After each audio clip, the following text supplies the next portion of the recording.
सौंदर्य, अभिनय आणि नृत्य या तिन्ही गोष्टींचा विचार केला की एक नाव सर्वप्रथम आठवतं ते म्हणजे माधुरी दीक्षित.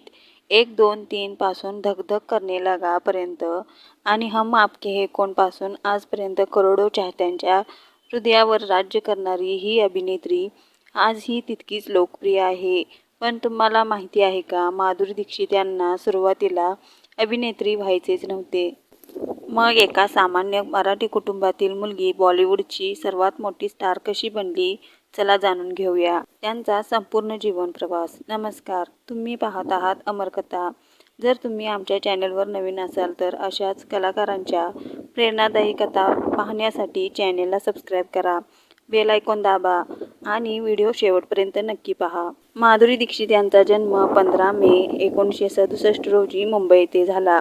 त्यांचे वडील शंकर दीक्षित आणि आई स्नेहलता दीक्षित अत्यंत शिस्तप्रिय आणि अभ्यासू होत्या. अवघ्या 3 वर्षाच्या वयात त्यांनी कथ्थक शिकण्यास सुरुवात केली. अनेक वर्षाच्या मेहनतीनंतर त्या उत्कृष्ट कथ्थक नृत्यांगना बनल्या. शिक्षणातही त्यांची विशेष आवड होती. त्यांना पुढे जाऊन मायक्रोबायोलॉजिस्ट बनण्याची इच्छा होती.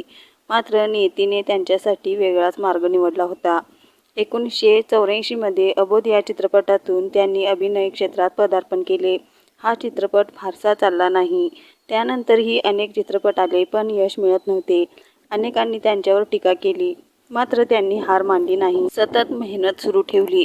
1988 मध्ये तेजाब प्रदर्शित झाला. 1, 2, 3 या गाण्याने संपूर्ण देश वेडा झाला. या चित्रपटाने माधुरी दीक्षित यांना एका रात्रीत सुपरस्टार बनवले.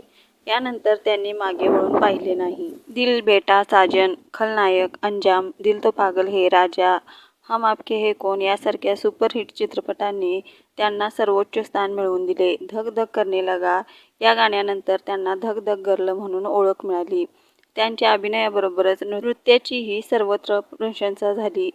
17 ऑक्टोबर 1999 रोजी त्यांनी हृदयरोगतज्ञ डॉ. श्रीराम नेने यांच्याशी विवाह केला. लग्नानंतर त्या अमेरिकेत स्थायिक झाल्या. त्यांना 2 मुले आहेत. कुटुंबाला प्राधान्य देत त्यांनी काही काळ चित्रपटापासून दूर राहण्याचा निर्णय घेतला. काही वर्षांनी त्या पुन्हा भारतात परतल्या. रियालिटी शोमध्ये जज म्हणून त्यांनी प्रेक्षकांची मने जिंकली. 2018 मध्ये बकेट लिस्ट या मराठी चित्रपटातून त्यांनी मराठी चित्रपटसृष्टीत पदार्पण केले. 2008 मध्ये भारत सरकारने त्यांना पद्मश्री पुरस्काराने गौरविले. आजही त्या अभिनय, नृत्य, समाजकार्य आणि विविध उपक्रमांमधून सक्रिय आहेत. एका सामान्य मराठी कुटुंबातील मुलगी मेहनत, चिकाटी आणि कलेच्या जोरावर जगभरात प्रसिद्ध झाली. माधुरी दीक्षित यांचा प्रवास प्रत्येकासाठी प्रेरणादायी आहे. तुमचा त्यांचा सर्वात आवडता चित्रपट कोणता किंवा गाणे कोणते? कमेंटमध्ये नक्की लिहा. व्हिडिओ आवडला असेल तर लाईक करा, शेअर करा आणि अमरकथा चॅनलला सबस्क्राईब करा.